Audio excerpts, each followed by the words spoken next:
مفتی سہیل رضا امجدی صاحب سے آغاز کروں گا حسب روایت۔ مفتی صاحب میں نماز کسوف کے حوالے سے بات کرنا چاہوں گا ابتدا میں۔ یہ بھی ظاہر ہے ہم نماز کی ہر اصطلاح پر، نماز کی ہر قسم پر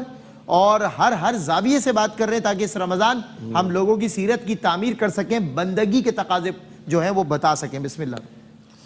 اعوذ باللہ من الشیطان الرجیم، بسم اللہ الرحمن الرحیم، الحمدللہ وحدہ والصلاة والسلام علی من لا نبی بعدہ،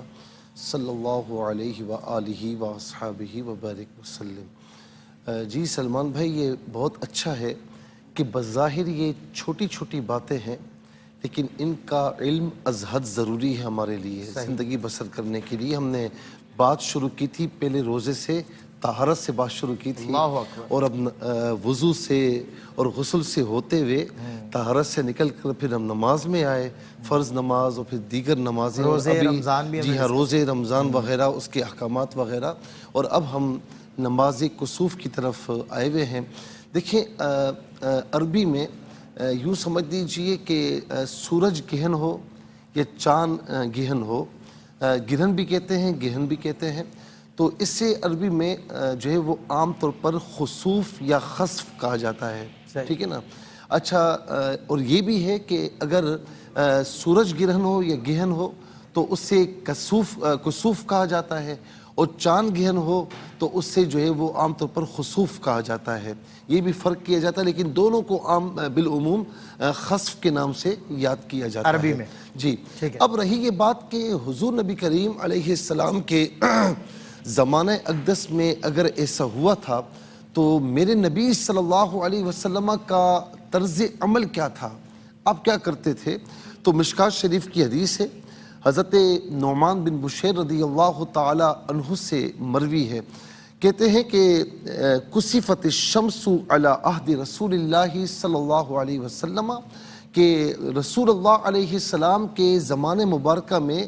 سورج کو گہن لگا، تو فرمایا کہ آقا علیہ السلام کا عمل یہ تھا کہ میرے آقا صلی اللہ علیہ وسلم جو ہے وہ فوراً آئے، اور اس طرح دوسری روایت کے الفاظ ہیں کہ اللہ تعالیٰ کی خشیت آپ پر طاری ہو گئی یہ منظر دیکھ کر، تو فوراً آپ آئے اور آپ نے آپ کے بارے میں کہ یصلی رکعتین ویسأل عنہا، 2 رکعتیں نماز پڑھی اور اس کے بعد اللہ رب العالمین کی بارگاہ میں دعا فرماتے رہے، حتی انجلت الشمس، یہاں تک کہ سورج صاف ہو گیا، یعنی جب تک گہن لگا رہا تو میرے آقا علیہ السلام جو ہے وہ نماز پڑھ کر اللہ تعالیٰ کی بارگاہ میں دعا فرماتے رہے۔ اچھا، اب مشکات شریف کی ہی دوسری حدیث ہے کہ حضور نبی کریم صلی اللہ تعالیٰ علیہ وسلم کے زمانے میں ایک مرتبہ سورج گرہن ہوا یا گہن ہوا، تو وہ وقت وہ تھا کہ جب حضرت ابراہیم رضی اللہ تعالیٰ عنہ کا وصال ہوا۔ اچھا، عربوں میں یہ تھا زمانہ جاہلیت میں کہ یہ سورج گہن ہوتا اسی وقت ہے کہ جب کسی عظیم بندے کی موت ہو جائے یا کسی جو ہے نا کوئی عظیم واقعہ رونما ہو۔ حضرت ابراہیم رضی اللہ تعالیٰ عنہ جو کہ صاحبزادے ہیں میرے آقا علیہ السلام کے، ان کا وصال ہوا تو لوگوں نے یہی سمجھا، تو حضور نبی کریم صلی اللہ تعالیٰ علیہ وسلم نے فرمایا کہ لا یخسفان لموت احد ولا لحیات، یہ کسی کی موت اور حیات پر یہ کسوف الشمس یا خسوف القمر یہ نہیں ہوتے، کسی کی موت پر نہیں ہوتے، یہ اللہ تبارک و تعالیٰ نے ہی پیدا فرمائے، اور اللہ رب العالمین لوگوں کو متنبع کرنے کے لیے ایسے مناظر ان کو دکھاتا ہے۔ تو جب تم ایسے مناظر دیکھو تو فافزعوا، اللہ تعالیٰ کی بارگاہ میں رجوع کرو، اس کی بارگاہ میں دعا کرو، اس کا ذکر کرو اور اس کی بارگاہ میں استغفار کرتے رہو یہاں تک کہ یہ سورج گرہن ہٹ جائے۔ تو اس کا مطلب کیا ہوا کہ جب سورج گرہن ہو، اس کو گہن لگے تو خواہ باہر نکل کے بجائے دوربین سے نظارے کرنے کے، بجائے نت نئے گلاسز خرید کر کہ بھئی میں اسے دیکھوں، یہ دیکھنے کی چیزیں نہیں ہوتی ہیں، یہ عبرت کی چیزیں ہوتی ہیں، اس سے سبق حاصل کرنا چاہیے، بجائے اس کے کہ ہم ایک اس سے ایونٹ بنا لیں، او بھائی